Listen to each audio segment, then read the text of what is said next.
Namaste, hello everyone. Welcome again to my NPTEL course on interior design. Today we are at the lecture number 31 and we are going to talk about professional practice, and specifically we will discuss interior services and the functional importance with regard to professional practices and talking about these services.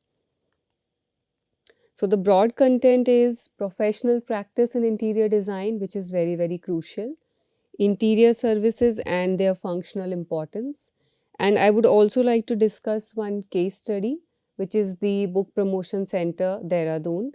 It is a live project which I have recently finished for the Ministry of Education, specifically the National Book Trust of India, and we will discuss those details. So, when we talk about professional practice in interior design, it entails a combination of specialized skills, education, and a client focused attitude. All of these are very important when we talk about professional practice in the field of interior design. Characteristics such as pride in work, responsibility, eagerness to learn, and effective teamwork exhibit true professionalism in an interior designer. And it depends on an individual, in what capacity and with what attitude they, engage with the clientele, and how do they demonstrate the capabilities, on ground. So it, of course, other than the educational aspects and the professional practice guidelines, it's very much to do with an individual's personality also. Rather than relying solely on credentials, interior designers must adopt a client responsive approach, fostering collaborative partnerships that enhance creativity and align with the client goals. So, overall personality, approach, and attitude is very important. The real subject of interior design, as we all know, is an enclosed space, that is, the settings within buildings that house human activity. First and foremost, interior designers are concerned with how people experience these settings and how their designs support different activities. These concerns form the core of interior design profession's specialized knowledge. In defining the professional practice of interior design, the Foundation for Interior Design Education and Research, which is FIDER, provides the following outline of its scope. So, starting by analyzing client needs, goals, and life safety requirements, then integrating findings with the knowledge of interior design, formulating preliminary design concepts that are aesthetic, appropriate, functional, and very important that they are also in accordance with codes and standards. So that's important, and this is led by the FIDER. Developing and presenting final design recommendations through appropriate presentation media. So that's also very important, how the presentation is done and how the recommendations are, put forth. Of course, preparing working drawings and specifications, for non-load bearing interior construction, then RCPs, the reflected ceiling plans, lighting, interior detailing, of course, materials, specifications, finishes, and the overall layout and space planning. Continuing with the working drawings, covering the furnishings, fixtures, equipment in compliance with universal accessibility guidelines and all applicable codes. So these are very important, and there is a lecture where we have covered interior design drawings and representation techniques. So we have discussed in detail, how to prepare these drawings and how to communicate them. Collaborating with professional services of other licensed practitioners in the technical areas of mechanical, electrical, and load bearing design as required for regulatory approval. So, collaborations are always important. And having discussed these guidelines and this scope, which is, laid by FIDER, I must also, submit this before all of you, that the scope is ever changing, ever evolving.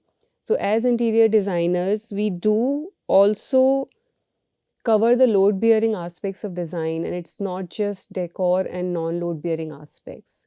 And we do collaborate, for the technical expertise in other areas, mechanical, electrical, and so on.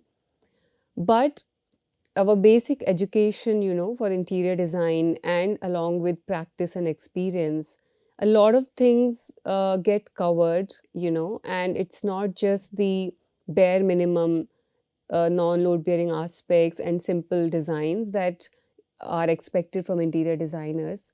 We are quite capable of doing more. And again, this brings me back to the point why I keep saying interior architecture as an encompassing holistic discipline, which makes us exposed to all kinds of details and equips us to be prepared with all sorts of, tools and practices and be able to deliver everything when we are on field.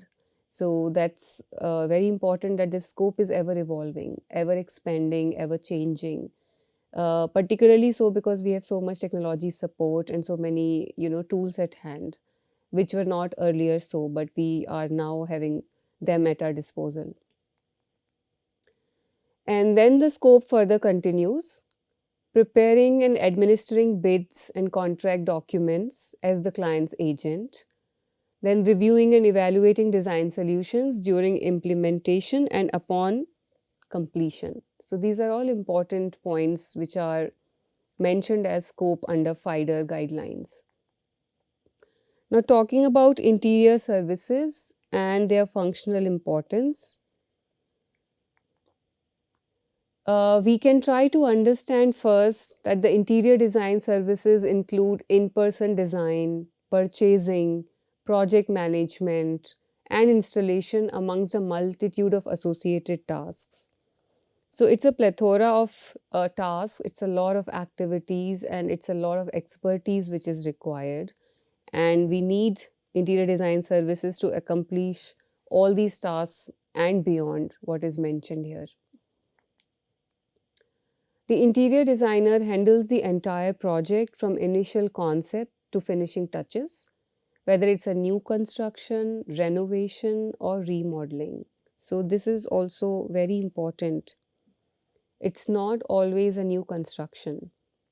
And when we talk about the field of interior design, renovation, remodeling, revamping, adaptive reuse, these are very, very popular concepts, and more often than not, the services of interior designers are required for these kinds of projects. So, we have to understand all these nuances. Each design firm has a unique way of approaching the design of a project. While these approaches vary due to the size of a project, project type, and the design firm's philosophy and resources, the basic scope of services is generally consistent from project to project and firm to firm. So, of course, there may be philosophical underpinnings and, individualistic ideologies for each designer or each firm. But yes, the basic scope and the technical details and the overall approach could have, overlaps from project to project.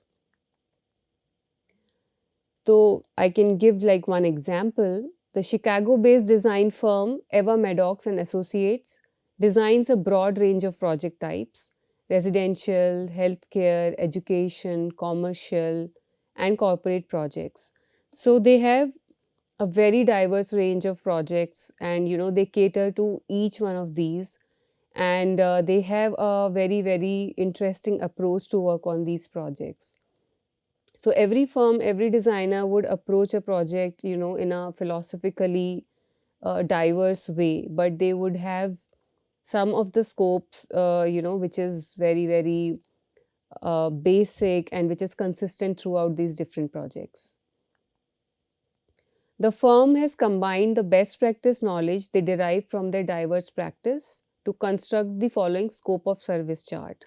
So this example I have particularly chosen because they have come up with this very crucial, very functional, extremely informative and important scope of service chart, which helps them approach, decode, and execute their projects in a very, very effective manner. We will see that chart. The chart is a snapshot in time describing today's key interior services comprising the course of a project from marketing to project closeout. So it lays everything in detail in a stepwise manner. These key interior services or key actions include coordinating the project, developing and monitoring the contract, the fee monitoring, which is very important, scheduling, defining objectives, gathering information, establishing the big idea or the concept, which is the fundamental basis of the project, patterning wherever it is applicable depending on the project type and scale. Of course, formatting the presentation, budgeting, designing, even on the information architecture and the graphic design, which means how the ideas are presented and communicated, and the documentation of the entire process and maintaining a portfolio. So, this is the service chart that is shown over here, and it has key actions like what we saw in the previous few slides. So, project coordination, contract, fee monitoring, and within that there are parameters which are covered and stakeholders which are accounted for and the roles which are defined. So for project coordination, reviewing marketing information, reviewing scope, identifying deliverables, and so on. Then project initiation, conducting team kickoff meetings, development stage, again continuing with conducting team kickoff meetings, maintaining client communication, issuing meeting minutes, design development. So here also there are like very important steps: conducting in-house presentations 2 days prior to client meeting, documentation, documenting everything including the client approval, then the bids, preparing list of qualified bidders, and then stamping appropriate documents and so on. Continuing with the site monitoring aspects, issuing field reports, field conditions, conducting client walkthroughs, and the project closeout. So conducting project closeout meetings, distributing closeout reports, then closing out all project files, and so on. So it's a huge chart, and at every step and for every stage, there is a very detailed and elaborate mention of all the important parameters and the roles and distribution of work. Then for contract as a key action, there are again, set of parameters and stages laid out.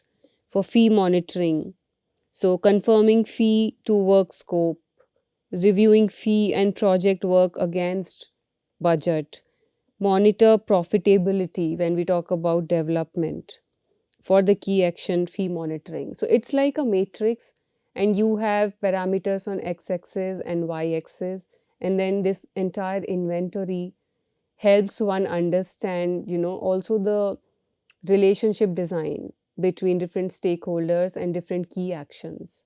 And therefore it's a very, very important inventory and matrix for any kind of project to be understood and developed, and it helps in executing it well and documenting the entire process.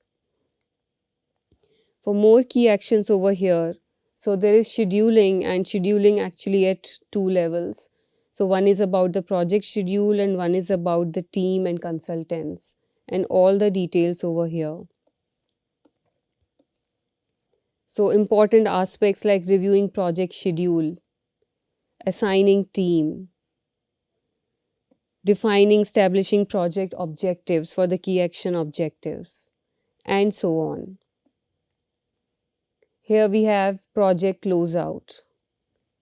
So, schedule closeout meeting, evaluating success of team members when we are talking about schedule with regard to team and consultants, and at the stage of project closeout, and so on. So, this again, like I told, is a complete inventory and it helps us understand this relationship design also. So, I also teach design thinking at IIT Roorkee, and I always emphasize on importance of relationship design, understanding the key actions, the stakeholders, the different steps and stages involved, the entire value chain from procuring raw material to packaging and transportation.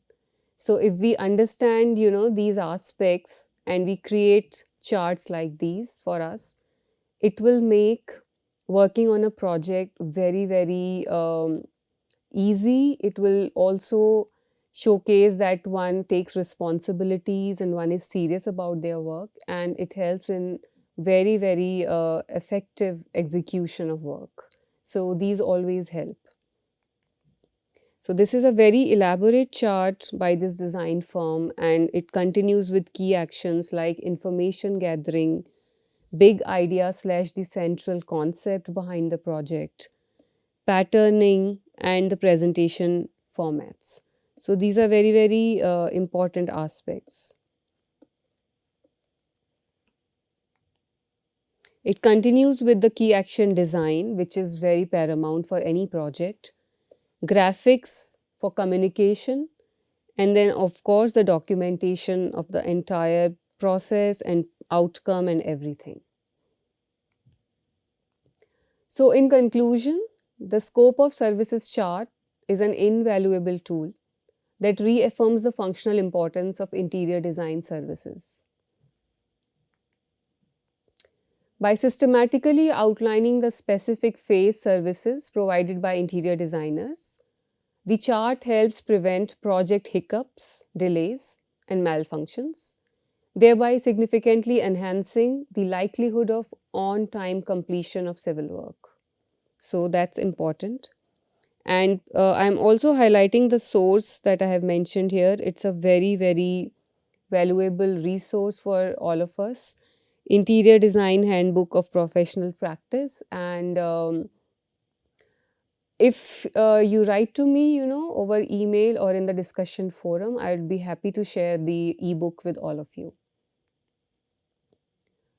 Looking beyond the spectrum of designer client interactions, this chart offers valuable insights into the professional operations of interior design firms and the broader industry. So it's a very, very precious and useful tool. It highlights the extensive capabilities and involvement of interior designers in every project phase, from initial analysis and concept formulation to detailed specifications, regulatory compliance, and final implementation. Now, I was talking about one case study which will actually demonstrate the application of some of these services and some of the understanding that hopefully we have achieved by now. And it is called BPC, which is the Book Promotion Center, and it is situated in Dehradun. And the project is for the National Book Trust of India, which is, the Ministry of Education agency. So, Book Promotion Center, Dehradun, is a recent addition to NBT's countrywide chain of stores. It was envisioned as an experience center catering to book enthusiasts of all age groups. So, it is for promoting reading habits, it's for promoting different kinds of books. So, it's not a library as such, but it's a book promotion center. So, the client, that is the ministry, they wanted to have a visually stimulating ambience, very nice user experience. And also, the interesting part is that the NBT also, collaborated with the NIVH, the previously known NIVH, and now it is called NIEPVD, which is a very, very special institute for differently abled people. So they collaborated with them, and this book promotion center is nestled within the campus of NIEPVD. So it's an existing building, and it had to be dealt very sensitively. So it's more like a project of adaptive reuse, not designing this from scratch. So, while the design accommodates different formats of reading, it lays special emphasis on facilitating individuals with visual impairments. So, another important aspect of the brief was to cater to the universal accessibility, and keeping in mind that the BPC is housed within NIEPVD, and it must also facilitate individuals with visual impairments and other differently abled people also. And another important part was that the BPC is open to public, and people from anywhere outside from the city could come, and it was to engage them through very interesting books, within very, very exciting illustrations and visuals. The store's design language is inspired from Uttarakhand's traditional designs and motifs, aiming to enrich a sense of belonging and awareness amongst visitors. So, when I was approached to design this project, uh, my intention was to create a unique design vocabulary, because the center is going to be in Uttarakhand, and Uttarakhand has its very specific traditional designs, motifs, and a design language. So, my team was trying to capture that while we were working on this project. So, to explain the site context, refurbishing an existing building, like I explained, by adding practical, universally accessible, and modern interior updates. That is what we wanted to do. And now I will explain what was our approach stage wise. So, this is the site location, like I was talking about the campus, NIEPVD, and a very, very unique and special campus. So our stage one, of course, was the site visit, and we were doing the condition assessment and the analysis of the existing building. So this is one of the entrances, which is through the main block, and this is the alternate entrance, which is from somewhere over here. So entering from here. From here, you see this side, and from outside, this is towards the corridor. So this is the existing hall or the space where the books, were displayed, and this was, so to say, the bookstore, which we wanted to upgrade to a book promotion center. And these were just the tables and the kinds of furniture pieces over which the books were displayed, and these were the corner details, the existing windows, all of that. And then there is this office room. I'll show the plan also. So we were given to work on this office room also. This was the existing billing counter. And this is the model school, which is for the differently abled kids and candidates.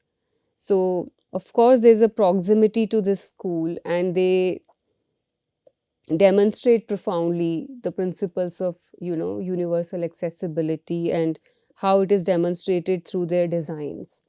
So the intention was to begin with the case study of model school itself, try to understand and imbibe from there what are the principles of universal accessibility and the design elements which are already incorporated there, that could form the continuum for us when we create this book promotion center, along with, of course, the understanding and learnings from more case studies and our experience as a team while working on different projects. So this is the existing space, and this is the entrance and the corridor that was visible on the previous slides. This is the entire space with, an existing structure, the openings, and the way the books and everything was displayed over there, and we had to work in this space itself. And here is that office space. So we had to cover this corridor space, enhance the user experience, right from the entrance part all the way to going in this hall, which is now the book promotion center, and then detailing this out completely. Flooring, lighting, electrical layout, everything. In fact, here there was no ramp, and we are promoting universal access through this design, and which is very much important. Accessibility, more to be precise. So we created a ramp over here. So all those details we had, designed, developed, added, and did some upgradation to make this the current book promotion center. And I'll show you some of the pictures, and there is also a walkthrough later that you will get to see during this lecture. So, identifying existing interior elements, structural elements, and condition of the existing building is very essential to arrive at the required functional layout. So, we had to do all of that in detail, and where we had to conceal certain details which were not going with the aesthetic, and where we had to give new details. All of that was, of course, developed and planned after doing the condition assessment of the existing site. Stage two was setting a focus, utilizing stakeholder insights. So, of course, we met all these stakeholders. We had to understand what their inputs were and what was their insight and vision for a book promotion center. And that's how we, started by doing meetings and talking to them. So it's very important that we also keep in mind the anticipated impacts and benefits. So we were talking about cultural preservation, we were talking about functional optimization during all these meetings, including brainstorming amongst my own team members, user experience, sustainability. So while we were talking about cultural preservation, our focus was community connection, heritage conservation, artisan empowerment, incorporating locally available materials and skills, creating a design vocabulary unique to Uttarakhand, promoting critical regionalism, empowering the artisans, all of that. We were talking about sustainability, so energy conservation. So we kept in mind the orientation of the building, from where we can maximize the entry of the daylight, how can we maximize the views, and how can we alter or upgrade or adaptively use the space with minimum structural interventions, and trying to have less burden on resources. Eco stewardship, so using materials like nettle, resource efficiency, so trying to procure everything as close to the site as possible, from within Dehradun itself. Functional optimization, so adaptive versatility, space utilization, workflow efficiency. And when we talk about user experience, of course, we were talking about inclusive designs, immersive experience, and enhanced comfort. So we created again, the mind maps and flowcharts like these within our team, and this is how we generally approach the projects, and they are research led design projects. So I actually like to combine research and design, and it gives very interesting outcomes. So addressing the client's requirements to enhance reading experiences and community engagement by adopting a comprehensive set of focal points is what we were trying to do. Stage three, identifying case studies with functional similarities and vision like this. So we studied some, projects. So this is one case study that you see over here. Another one, and specifically, the reading areas, the display of books, and the play of colors, all of that, circulation. And we are talking about NIEPVD, and we are talking about special focus being the people with visual impairments and other challenges. So, we did some case studies which helped us understand these important aspects also. And these were our initial design proposals. So, we gave a lot of options and we had a lot of back and forth discussion, and we got some inputs, from the NBT and from the NIEPVD. Also within our team, we had inputs and we assessed the different options before coming to the final one. So, exploring functional possibilities by crafting multiple design solutions. We must always try to give multiple design solutions and then see what is the best possible solution which will cater to the client's requirements. Then, of course, stage 5, the design finalization, taking design decisions. This is one of the renders which is depicting the intended user engagement and views of the interior space. And we try to use, color as a defining element. We try to incorporate elements from Uttarakhand to enhance the user experience and create a sense of belonging and identity. We kept in mind the aspects of universal accessibility, and we try to create diverse experiences, seating, standing, and then using this inbuilt furniture which is juxtaposed to the window opening so that there are views outside. So that's a very interesting space. And providing, physical books to Kindle stations, to different kinds of boards, including the digital screen. All of those details were incorporated. The display of books, corners for storage and retail display, all of that. And then stage 6, execution via technical drawings. So this is work in progress. Technical drawings, plans, sections, elevations, and of course, a lot more details constitute the most important part of professional practice in interior architecture, and they are very important, otherwise, the work will not get executed properly on site. And they act as primary references and they are very crucial for, executing the project.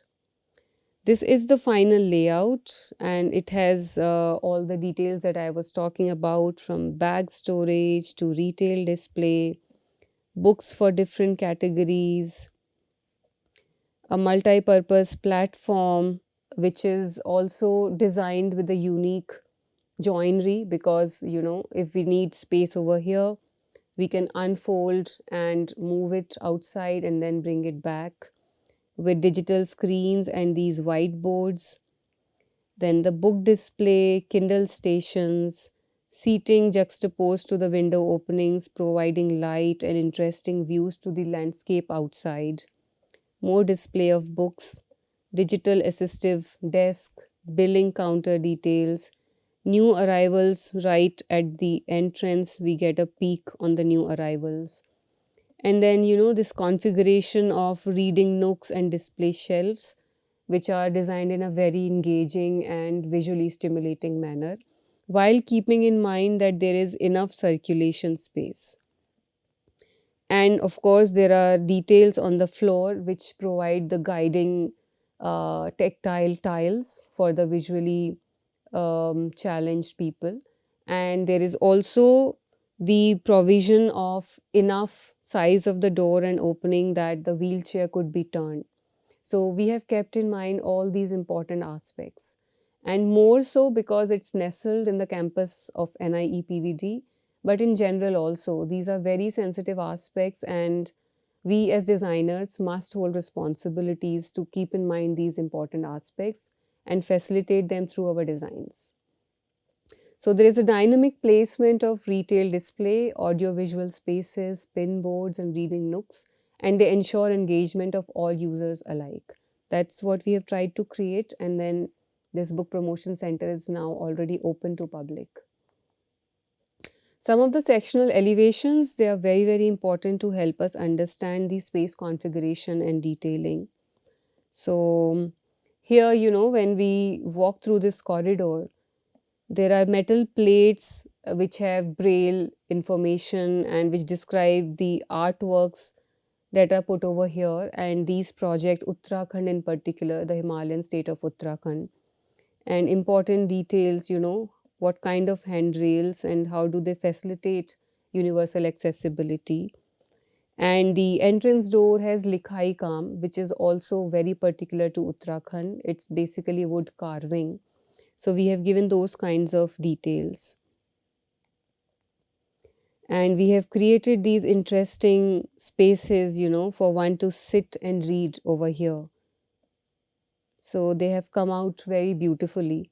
And all the details that I showed you, so from entering from here and bag storage, retail display, books, audiovisual spaces in this section, storage of books, seating areas, this multifunctional area where some of the workshops could be done, book launches could be done. Kids could sit over here over cushions and do sketching and painting and so on. And then these seating areas with views outside. So these are the details. Hexagonal shapes offer clear guidance and feedback to individuals with visual impairments as they move through public spaces. So it's not just a visually aesthetic element, that uplifts the overall space and also provides space to sit. But these geometric forms are also sort of, you know, these are like guidance and feedback for the individuals with visual impairment, and they, get to move ahead towards the book once they come across these geometric forms, and the depth inside them guides them for different functionality also. So for this project, I collaborated with a dear friend, architect Priyanka Mangaonkar, and she works with a lot of kids as well as elderly people. And it was very useful to take her inputs and, all guidance throughout this project.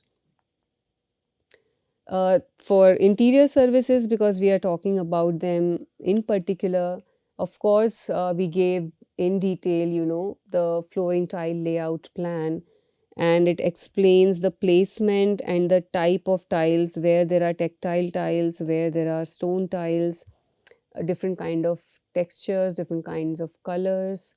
So all those details have to be provided in a working drawing. And there are also sections that you will see later. One section cut like this and one section over here. Tactile tiles ensure seamless accessibility to users with visual impairments, and therefore we made sure that we use these tactile tiles. And these are the sections that I was talking about. So if you can see over here, this tactile tile.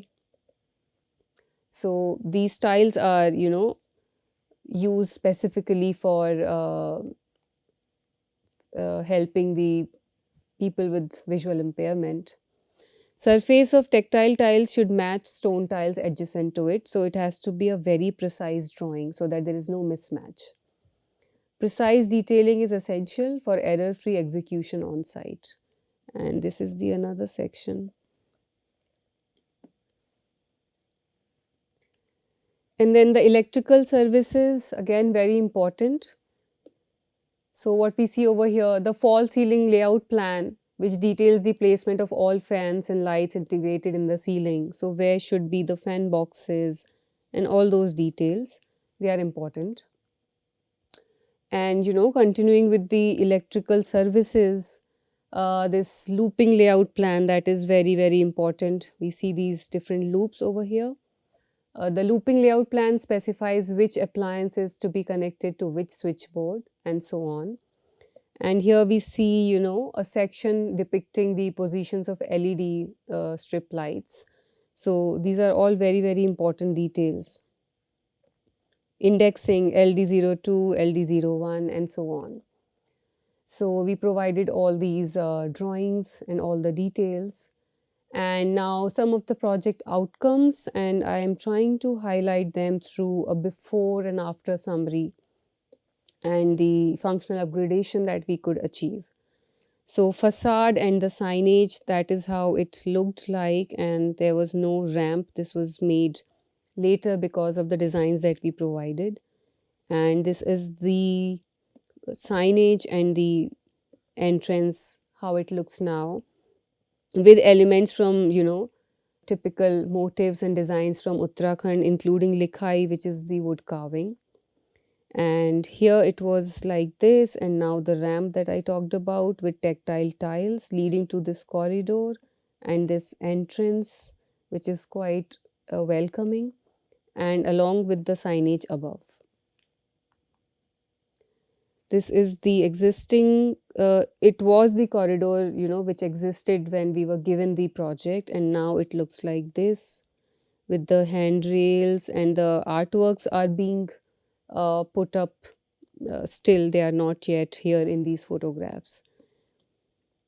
They also wanted some storage space, within these corridors to have extra books, which can be put periodically, or which are not always required, or which can be taken there and the old ones could be brought here, along with some folding chairs and some kind of important multi-use stationery, etc. So we provided this, but not compromising with the width which is required for the wheelchair access.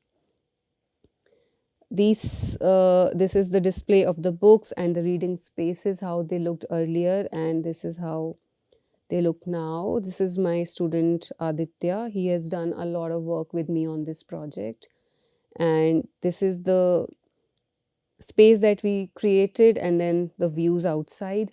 And we try to use these eco-friendly materials, so nettle and bamboo and ringal, all those details again from Uttarakhand.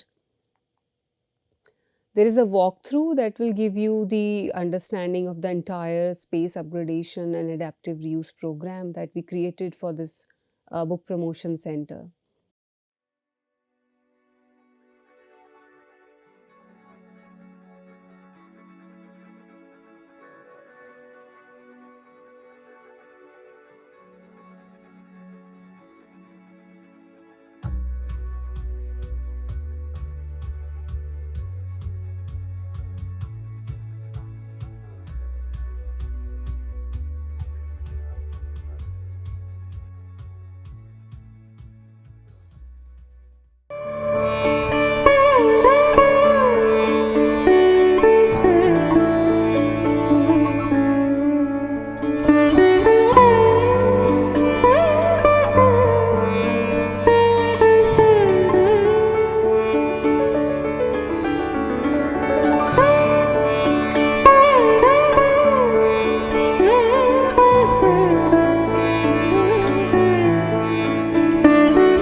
And the next lecture, we will continue with professional practice, and we will specifically try to focus on bylaws and supervision. These are some of the references, some websites, and this handbook that I told you, and I could easily share the copy of this with all of you. Thank you so much. I'll see you next time.